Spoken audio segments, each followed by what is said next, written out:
Speaker sir, सबसे पहले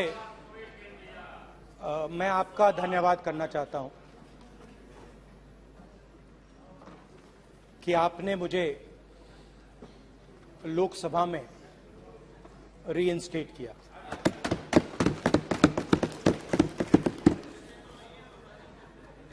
और पिछली बार जब मैं बोला तो शायद मैंने आपको थोड़ा कष्ट भी पहुंचाया, क्योंकि मैंने इतनी जोरों से अदानी जी पे फोकस किया कि जो आपके सीनियर नेता हैं शायद उनको थोड़ा कष्ट हुआ। तो वो जो उनको कष्ट हुआ,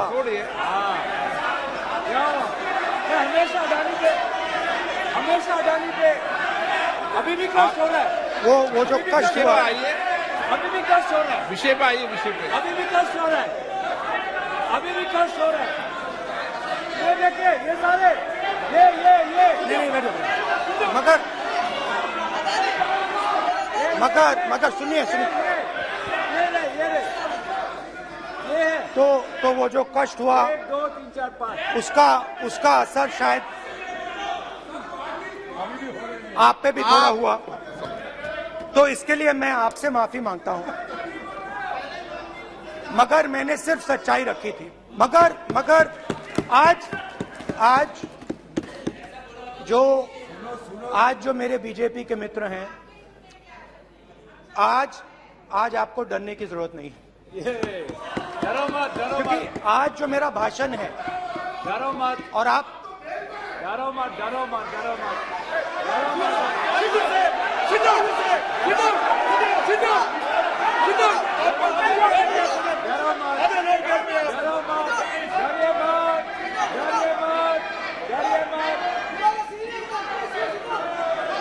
स्पीकर सर, अरे बैठा ब्रदर।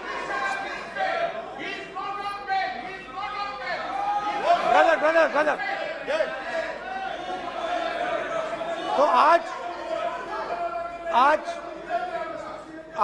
कोई घबराने की जरूरत नहीं है। आज मैं अपना भाषण, मेन जो भाषण है वो अदानी जी पे नहीं बोलने जा रहा हूं। आप छोड़िए, तो आप रिलैक्स कर सकते हैं, आप शांत रह सकते हैं, क्योंकि मेरा भाषण आज दूसरी डायरेक्शन में जा रहा है।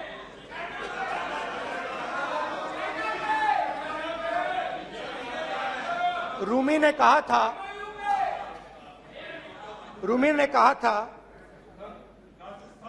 जो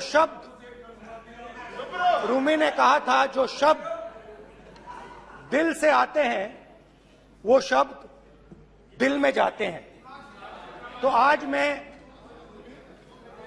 दिमाग से नहीं बोलना चाह रहा हूं, मैं दिल से बोलना चाह रहा हूं।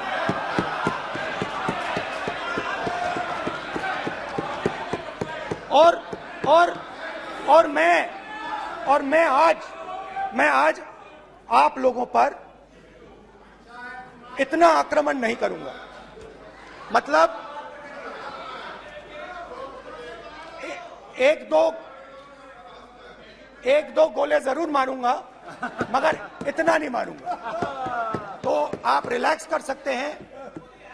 डरिए मत।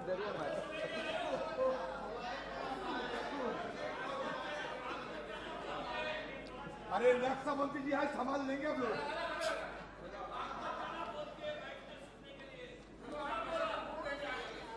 पिछले साल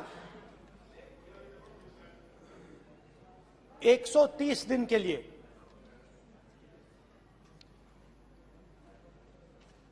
मैं भारत के एक कोने से दूसरे कोने तक गया।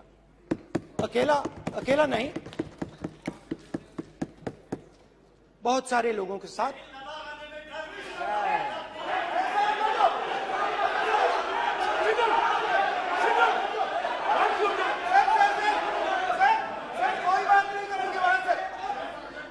सर, ये हमारा टाइम खत्म करने का साजिश है। प्रधानमंत्री बोलेंगे ऐसे ही हो गया सर। अरे समय निकल जाए जबरदस्ती समुद्र अधीर अधीर अधीर समुद्र के तट से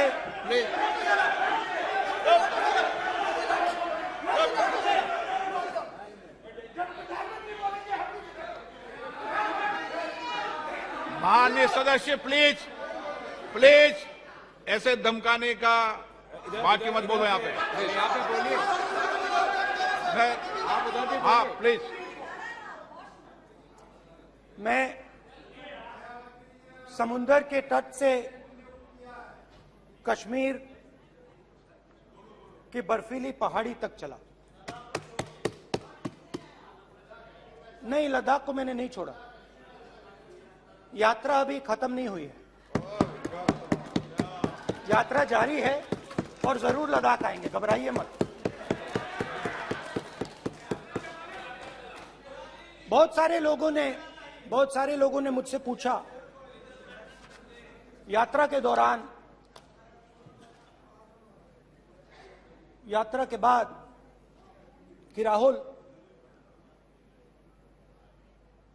तुम क्यों चल रहे हो, क्या तुम्हारा लक्ष्य क्या है, कन्याकुमारी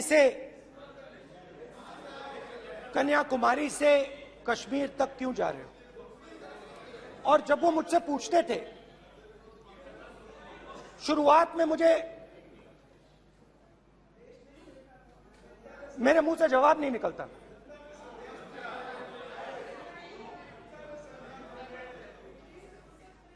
शायद मुझे ही नहीं मालूम था कि मैंने ये यात्रा क्यों शुरू की।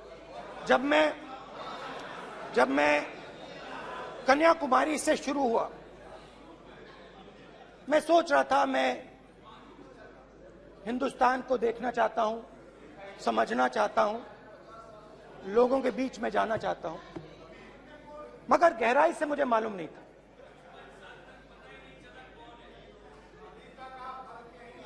थोड़ी देर में मुझे बात समझ आने लगी।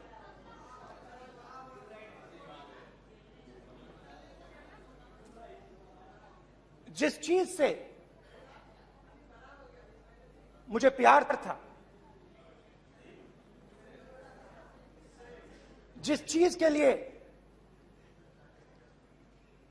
मैं मरने को तैयार हूं, जिस चीज के लिए मैं मोदी जी की जेलों में जाने को तैयार हूं, जिस चीज के लिए मैंने 10 साल हर रोज गाली खाई, उस चीज को मैं समझना चाहता था। ये है क्या जिसने मेरे दिल को इतनी, भाई आप रनिंग कमेंट्री बंद करो, नहीं तो हम भी चालू करेंगे। सुनने का अपने धैर्य रखो। जिस चीज ने मेरे दिल को इतनी मजबूती से पकड़ रखा था, उसको मैं समझना चाहता। शुरुआत में जैसे मैंने शुरू किया, सालों से मैं हर रोज 8-10 किलोमीटर दौड़ता हूं, तो मेरे दिमाग में था कि अगर मैं 10 किलोमीटर दौड़ सकता हूं तो 25 किलोमीटर चलने का क्या मतलब, कोई बड़ी बात नहीं। ये मैंने सोचा था। आज मैं उस भावना को देखूं तो वो अहंकार था कि मैं ये कर सकता हूं, ये कुछ नहीं है। तो मेरे दिल में उस समय अहंकार था।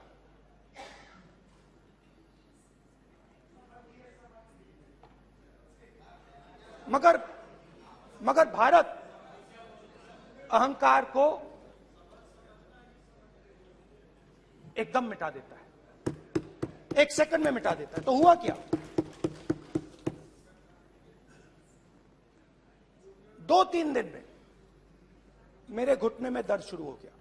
पुरानी इंजरी थी और जबरदस्त दर्द। हर रोज मैं उठूं और मेरे घुटने में दर्द, हर कदम में दर्द। तो पहले 2-3 दिनों में जो अहंकार था, जो मतलब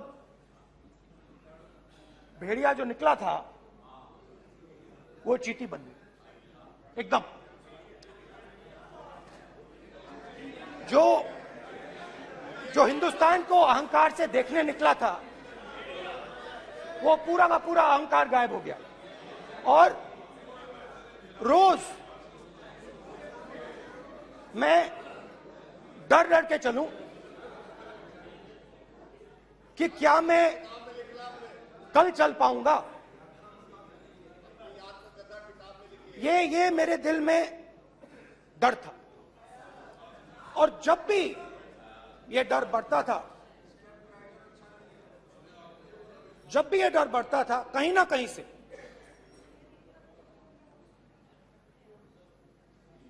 कोई ना कोई शक्ति मेरी मदद कर देती।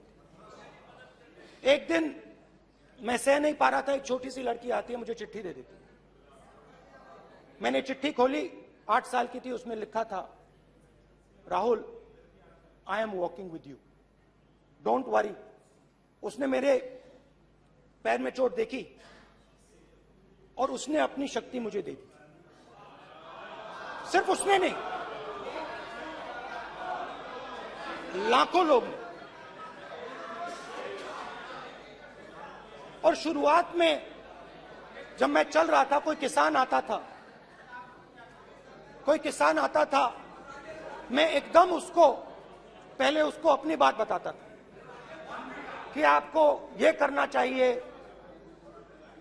आपको इस प्रकार से काम करना चाहिए। मगर इतने लोग आए, हजारों लोग आए,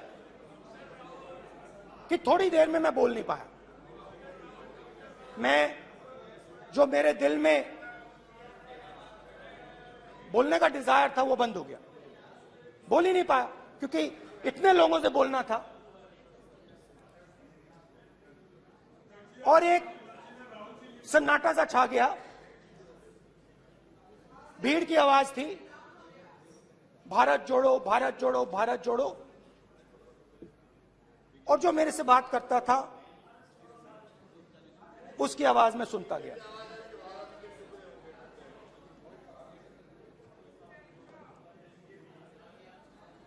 हर रोज सुबह 6 बजे से रात 7-8 बजे तक आम आदमी, गरीब, अमीर, बिजनेसमैन, किसान, मजदूर, सबकी आवाज।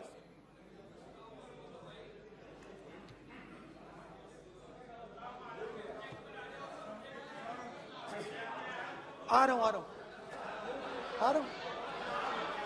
आप कल से रुके, अब थोड़ा और रुक लो, 5-10 मिनट रुक जाओ। तो ये चलता गया, मैं बात सुनता गया। और फिर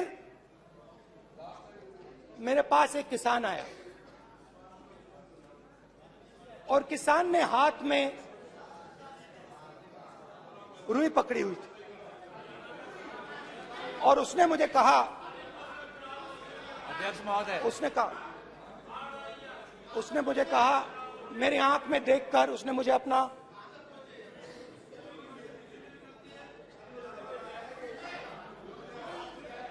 वो रुई का बंडल दिया, और उसने कहा, राहुल जी, यही बचा है मेरे खेत का, यही बचा है, और कुछ बचा नहीं है। मैंने उससे, जो मैं नॉर्मली सवाल पूछता था, भैया आपको बीमा का पैसा मिला, वो पूछा। बीमा का पैसा मिला, वो पूछा। और किसान ने मेरा हाथ पकड़ा। किसान मुझे कहता है कि नहीं राहुल जी, मुझे बीमा का पैसा नहीं मिला, हिंदुस्तान के बड़े उद्योगपतियों ने वो मुझसे छीन लिया। मगर इस बार बड़ी अजीब सी चीज हुई। जब मैंने किसान को देखा और वो मुझसे बोल रहा था, तो जो उसके दिल में दर्द था वो मेरे दिल में आया। जो उसके आंखों में शर्म थी जब वो अपनी बीवी से बात करता था, वो शर्म मेरी आंखों में आई। जब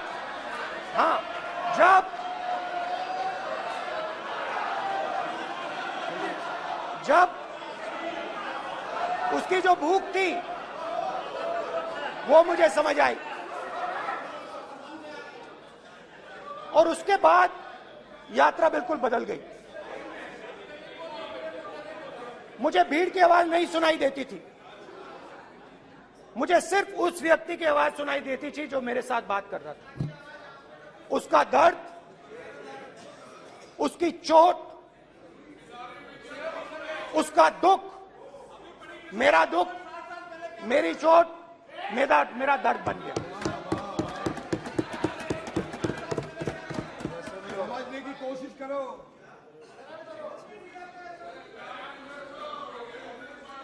भाइयों और बहनों, लोग कहते हैं कि ये देश है, कोई कहता है ये अलग अलग भाषाएं हैं, कोई कहता है ये जमीन है, मिट्टी है, कोई कहता है ये धर्म है, ये सोना है, ये चांदी है। मगर भाइयों और बहनों, सच्चाई है कि ये देश एक आवाज है। ये देश सिर्फ एक आवाज है। ये देश, इस देश की लोगों की आवाज है। इस देश के लोगों का दर्द है, दुख है, कठिनाइयां हैं। और अगर हमें इस आवाज को सुनना है तो हमारे दिल में जो अहंकार है, हमारे जो डिजायर्स हैं, हमारे जो सपने हैं, उनको हमें परे करना पड़ेगा। जब हम अपने सपनों को परे करते हैं तब हमें हिंदुस्तान की आवाज सुनाई देती है, तब तक हिंदुस्तान की आवाज हमें नहीं सुनाई देती। अब आप कहोगे ये बात मैंने नॉन कॉन्फिडेंस मोशन में क्यों रखी?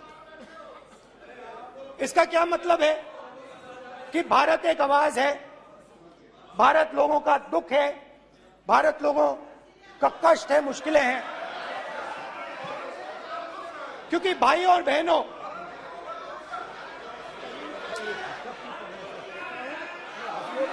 अध्यक्ष महोदय, अब पूरा सूद समेत जवाब तुमको मिलेगा। पूरा सूद समेत जवाब देंगे सर। फिर आप हमें मत रोकेगा सर। अध्यक्ष महोदय, फिर आप हमें मत रोकेगा सर। आप हमें मत रोकेगा फिर। आप हमें मत रोकेगा। आप हमें मत रोकेगा फिर। आप हमको मत रोकेगा सर। हम सब देख रहे हैं, सब सुन रहे हैं, आप हमको फिर मत रोकेगा सर। तो स्पीकर सर, भारत एक आवाज है। भारत इस देश के सब लोगों की आवाज है। और अगर हम उस आवाज को सुनना चाहते हैं, हमें अहंकार को, नफरत को मिटाना पड़ेगा। स्पीकर सर, कुछ ही दिन पहले मैं मणिपुर गया। हमारे प्रधानमंत्री नहीं गए, आज तक नहीं गए, क्योंकि उनके लिए मणिपुर हिंदुस्तान नहीं है।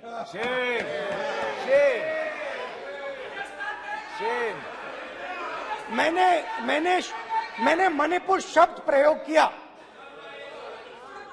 मगर आज की सच्चाई यह है कि मणिपुर नहीं बचा है। मणिपुर को आपने दो भाग में कर दिया है। मणिपुर को आपने बांट दिया है, तोड़ दिया है। मैं मणिपुर में रिलीफ कैंप्स में गया। रिलीफ कैंप में आज जा रहा हूं,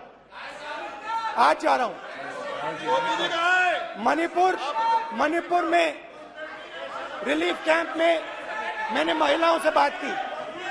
ठीक है सर, अब आप हमको मत रोकेंगे। It's not fair. आप हमको मत रोकेंगे। You tolerate insults. Don't allow this. पूरा टाइम देखिए सर। Sit down. पूरा टाइम देखिए। Why you are this hooligan? कल देखेंगे, कल देखेंगे, कल देखेंगे। बात नहीं करेंगे सर, प्रधानमंत्री की बात नहीं करेंगे सर ऐसे।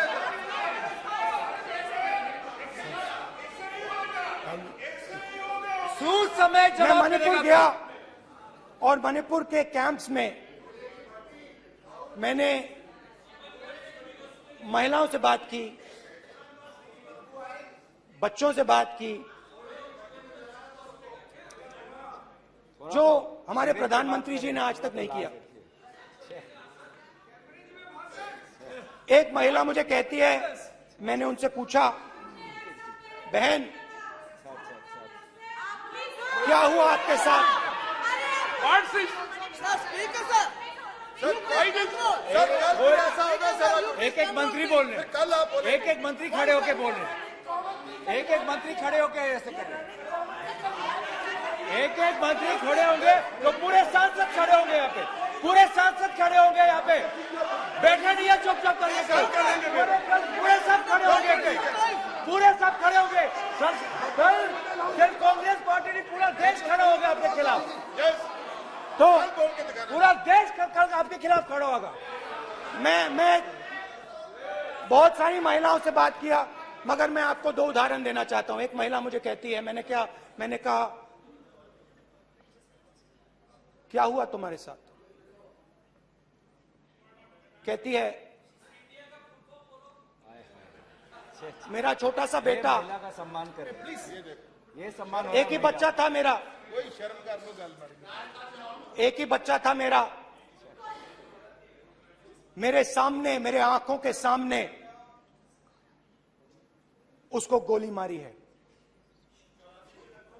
मैं पूरी रात, आप सोचिए, आप अपने बेटे के बारे में, बेटों के बारे में सोचिए, मैं पूरी रात उसकी लाश के साथ लेटी रही। झूठ नहीं, झूठ आप बोलते हो, झूठ मैं नहीं बोलता हूं। मैं पूरी रात उसकी लाश के साथ लेटी रही और फिर मुझे डर लगा, मैंने अपना घर छोड़ दिया, जो भी मेरे पास था वो मैंने छोड़ दिया। मैंने उनसे पूछा, कुछ तो लाई होगी? कहती है, नहीं, सिर्फ मेरे जो कपड़े हैं ये मेरे पास हैं। और फिर इधर उधर ढूंढती है और एक फोटो निकालती है और मुझे कहती है, यही मेरे पास अब बची है।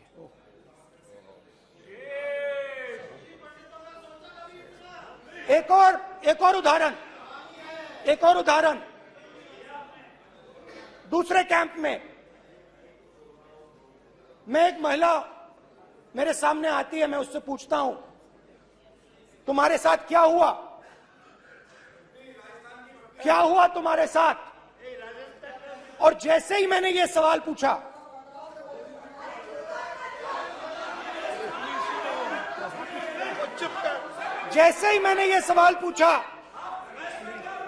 आप महिला का दर्द नहीं सुन सकते, महिला का दर्द नहीं सुन सकते, महिला का दर्द सुनने का आपका धैर्य नहीं है, महिला का दर्द नहीं सुन सकते, महिला का दर्द नहीं सुन सकते।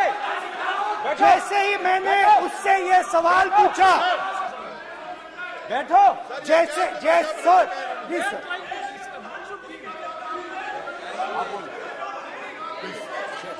शर्म करिए, शर्म करिए।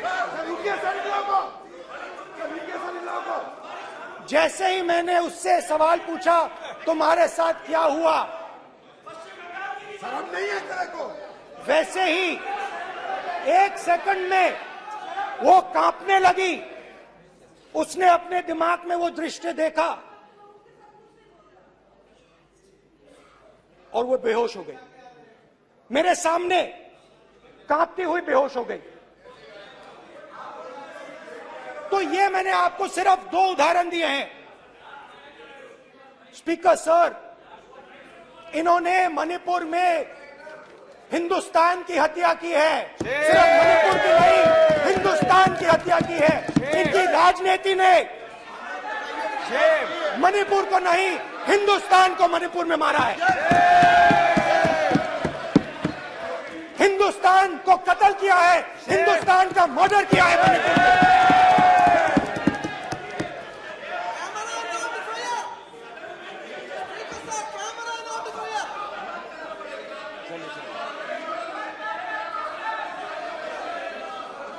अरे 2 भाग किए हैं, शराब करिए जी।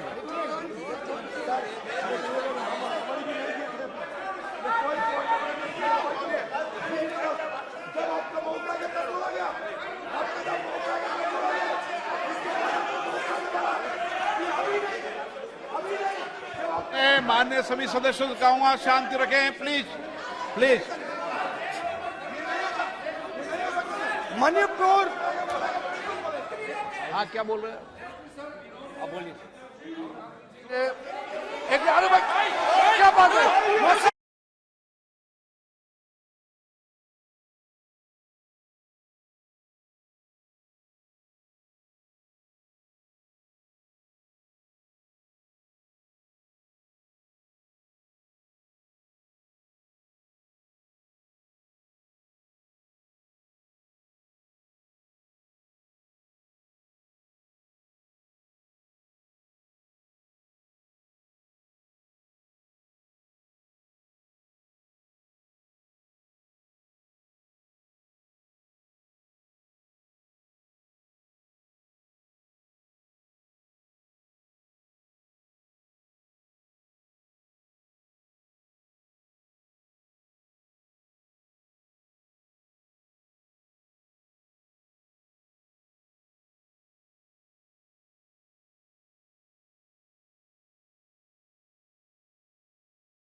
सारा कांग्रेस पार्टी की वजह से जमा हुआ है।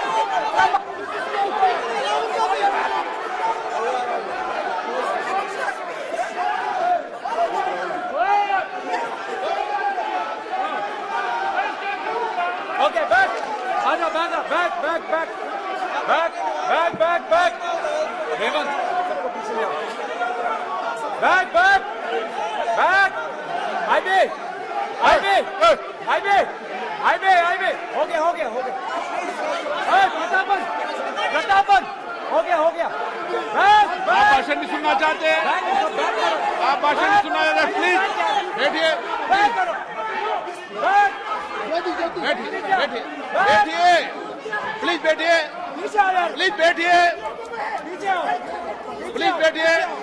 चलिए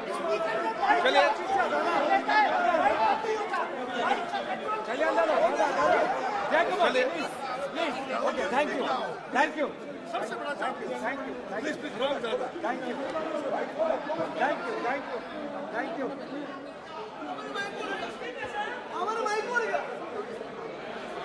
एक मिनट बैठिए, एक मिनट प्लीज बैठिए, बालू जी,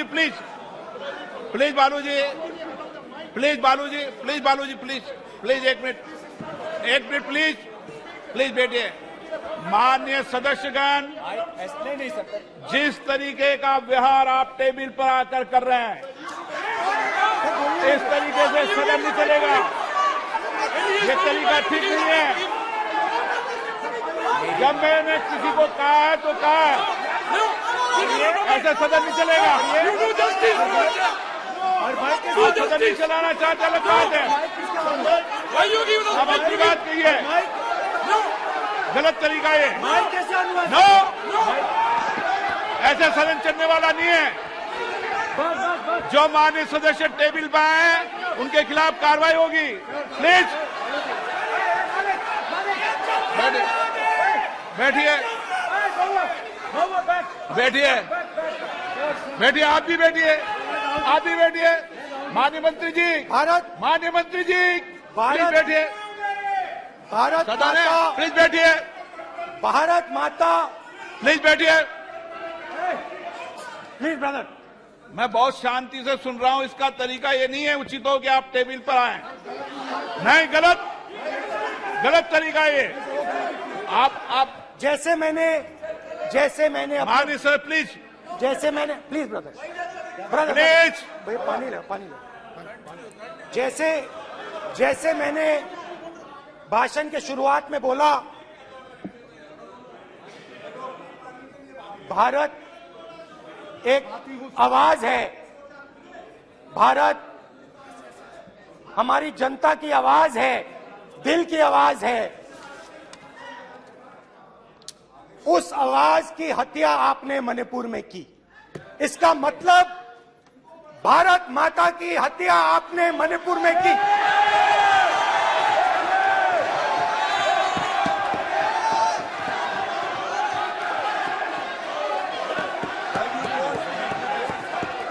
भारत माता को आपने मणिपुर के लोगों के मारा, आपने मणिपुर के लोगों को मारकर भारत की हत्या की है।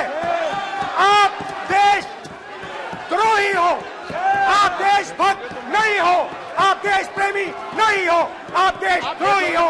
आपने देश की हत्या मणिपुर में की। प्लीज एक मिनट प्लीज बैठिए, प्लीज बैठिए।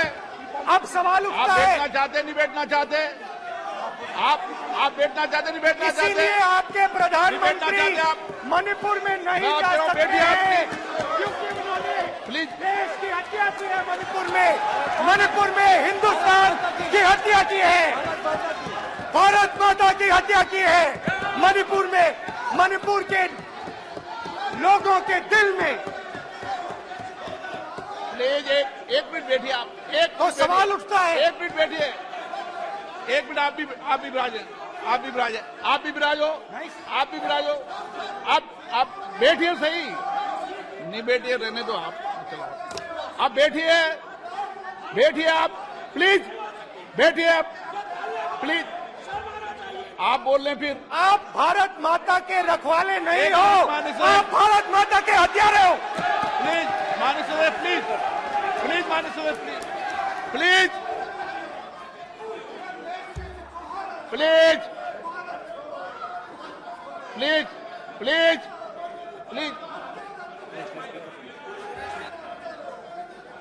देखिए माननीय सदस्यगण, प्लीज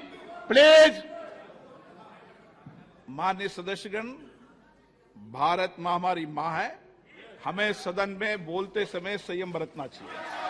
मेरा अपनी मां की हत्या की बात कर रहा हूं, मैं मणिपुर में अपनी मां की हत्या की बात कर रहा हूं, मैं आदर से बोल रहा हूं। आपने मेरी मां की हत्या की मणिपुर में। एक मेरी मां यहां बैठी है, दूसरी मां को आपने मणिपुर में मारा है।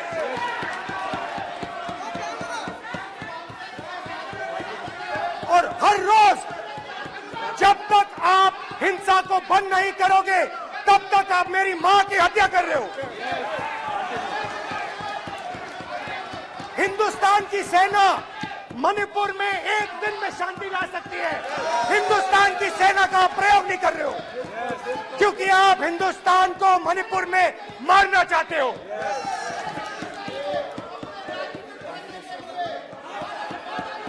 तो अगर नरेंद्र मोदी जी हिंदुस्तान की आवाज नहीं सुनते हैं, अगर हिंदुस्तान के दिल की आवाज नहीं सुनते हैं, तो किसकी आवाज सुनते हैं?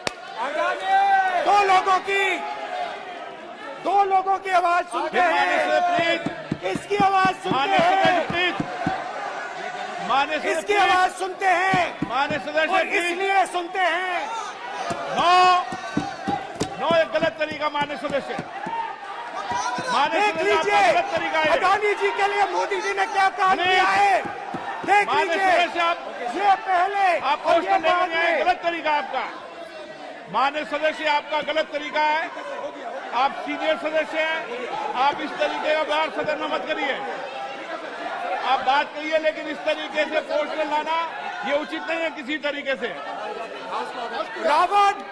रावण दो लोगों की सुनता था, रावण दो लोगों की सुनता था, मेघनाथ और कुंभकर्ण। वैसे ही नरेंद्र मोदी दो लोगों की सुनते हैं, अमित शाह और अडानी। भाई और बहनों, लंका को हनुमान ने नहीं जलाया था, लंका को रावण के अहंकार ने जलाया था। प्लीज माननीय सदस्य, आप संयमित बोले। आप ये सदन है, आप तरीके से बोलिए माननीय राम सदस्य। ने रावण को नहीं मारा था, रावण के अहंकार ने रावण को मारा था। आप पूरे देश में केरोसिन फेंक रहे हो, पूरे देश में आप केरोसिन फेंक रहे हो। आपने मणिपुर में केरोसिन फेंकी, आपने चिंगारी लगा दी। अब आप हरियाणा में कर रहे हो, पूरे देश को आप जलाने में लगे हो। आप पूरे देश में भारत माता की हत्या कर रहे हो। धन्यवाद स्पीकर।